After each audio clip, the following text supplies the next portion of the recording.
God's presence is His goodness, grace, and mercy is in us. Exodus chapter 33, verses 12 to 24.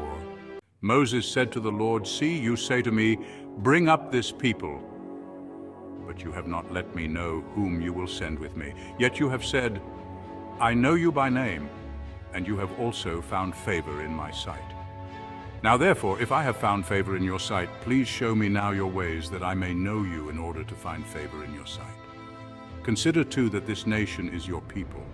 And he said, "My presence will go with you, and I will give you rest." And he said to him, "If your presence will not go with me, do not bring us up from here.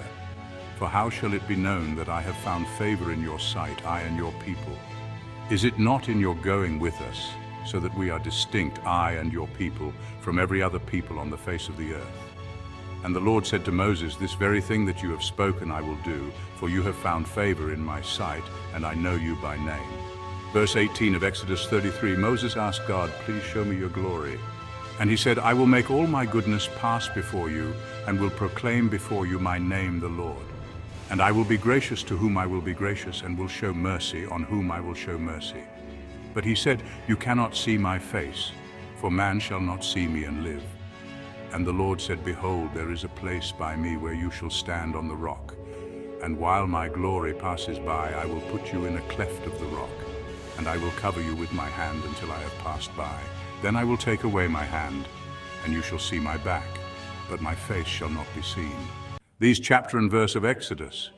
Moses, pleading after the Israelites, made a golden calf figure to portray a visible God while Moses is in Mount Sinai. While Moses do not prescribe what the Israelites did, but he too also wants physical evidence of God by seeing God and feeling His presence. As believers of Christ, we are like Moses. We desire God's presence. We equate His presence as the tangible representation of God via feeling, with the absence of the five senses: sense of touch, sight, smell, hear, and taste. The problem of using feeling as the barometer to tangibly know the presence of God is that feeling is subjective to your emotions and spiritual condition. If you are not feeling good, you associate it as His presence is not with you. Or if the worship song is nicely performed and touches your heart and emotions, you may associate it as His presence is with you. Moses or us, we always seek assurance of God's visible presence. Hebrews chapter 11 verses 1 to 3. Now faith is the assurance of things hoped for, the conviction of things not seen. For by it the people of old received their commendation. By faith we understand that the universe was created by the word of God, so that what is seen was not made out of things that are visible. In verse 1 of Hebrews chapter 11, it describes that faith is the essence of the things we believe that we are not seeing. Now, concerning our desire to tangibly or visibly have the presence of God, we need to believe by faith that God's presence is always with us, even if we don't feel it. By faith, we need to believe that whatever condition we have, His presence is always there with us and for us. The book of Psalm chapter 139, verses 1 to 18, expounds on God's presence in us.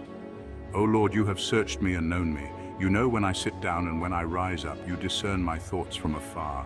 You search out my path and my lying down, and are acquainted with all my ways. Even before a word is on my tongue, behold, O Lord, you know it altogether. You hem me in behind and before, and lay your hand upon me. Such knowledge is too wonderful for me. It is high.